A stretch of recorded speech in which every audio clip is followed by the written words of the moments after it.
Today I'm replacing a compressor, a TX valve and a condenser on a PX Ranger / bt50. So the first thing I've done is, because I've got to organise some water pipes better, is I pulled out my ECU. Makes a lot of room in there, makes it easy to get to everything. To disconnect your radiator condenser, you have one bolt each side. You have your fan shroud. I'm hoping that I'll be able to push that back. There should be enough room to leave the fan there and just lift it straight out. You got your overflow, your water pump hose here, so overflow water pump, and then underneath you have another two on your radiator that have to be disconnected. Your condenser will be that bolt in there, and once it's out, it should let go. There's no gas in this system, it's been evacuated. So in here we have two valves on the condenser.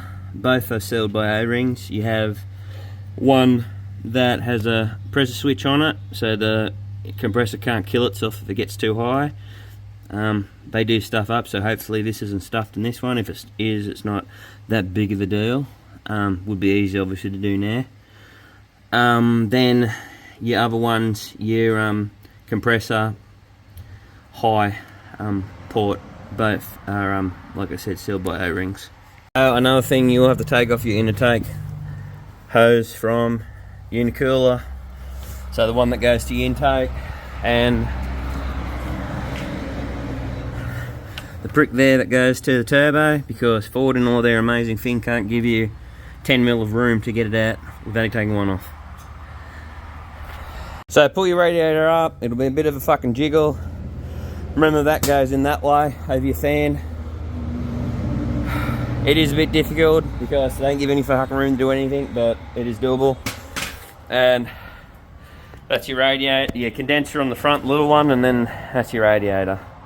Only going to do the condenser because the radiator's not leaking, so yeah, why fix something that isn't broken? Radiators technically should go their entire life with no problems.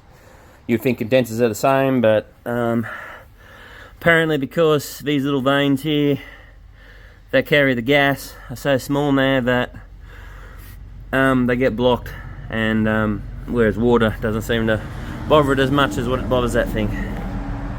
The thing I would recommend, since we're doing the compressor and we've got all that room now, is once the compressor's back on, do your belt first, because there's no bloody room.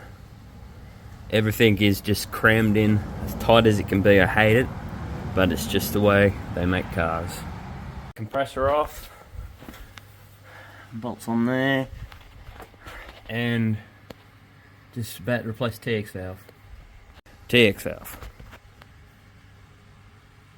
Our new TX valve is fitted with new O-rings. Just gotta do the compressor next, then the condenser. There's our old condenser, there's our new condenser mounted up. The old condenser, there's our new condenser.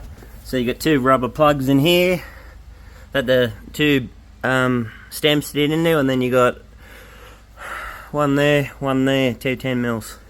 That's what holds it on. Have a drive belt back on now. Compressor. So yeah, that's the air conditioner compressor all hooked up again.